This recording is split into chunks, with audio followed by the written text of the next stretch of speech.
পিপাসুরা রয়েছেন যারা পাহাড়ে বেড়াতে আসেন তাদের জন্য কিন্তু টয় ট্রেন একটা মূল আকর্ষণ। কারণ এই টয় ট্রেনে করেই পাহাড়ের আঁকাবাঁকা পথ দিয়ে, জঙ্গলের মাঝ দিয়ে, পাহাড়ের মাঝ দিয়ে কিন্তু পাহাড় ঘুরে দেখার যে আনন্দ, সেই আনন্দটা তারা উপভোগ করতেই পাহাড়ে এসে থাকেন।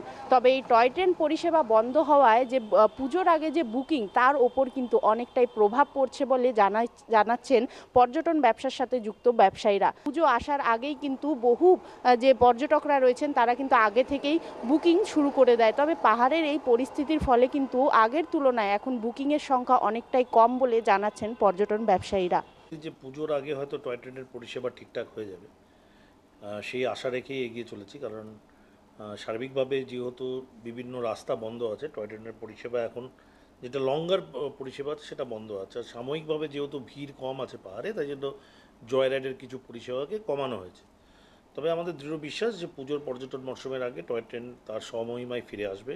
যে টয় ট্রেনেই বারংবার বন্ধ হচ্ছে, বারংবার খুলছে, তার একটা কিন্তু নেগেটিভ একটা প্রভাব পড়ে ওভারঅল পর্যটনের ক্ষেত্রে। সেক্ষেত্রে ওয়ার্ল্ড হেরিটেজ ইউনেস্কো দ্বারা আমাদের এই রাজ্যে ৩টি মাত্র জায়গা আছে, একটা ট্যাঞ্জিবলের মধ্যে, একটা শান্তিনিকেতন, একটা সুন্দরবন, আর আমাদের উত্তরবঙ্গ একমাত্র আমাদের গর্বের টয় ট্রেন। কিন্তু এই ধসগুলো এখন অনেকটাই বেড়ে গেছে।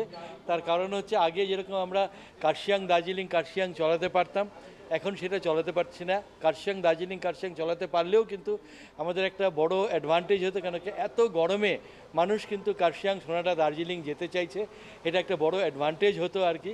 জয় রাইডটা আমরা রিকোয়েস্ট করছি বারবার করে, কেন কি এই সময় কয়লা ভিজে থাকে বলে স্টিম রানটা করা সম্ভব হয় না। আমরা ডিজেলেও রিকোয়েস্ট করেছি যাতে অল্প অল্প করে চালালে এটা একটা রেগুলারিটি থাকে আর কি। আমার শহর শিলিগুড়ি থেকে রিনা কুমার, কলকাতা টিভি।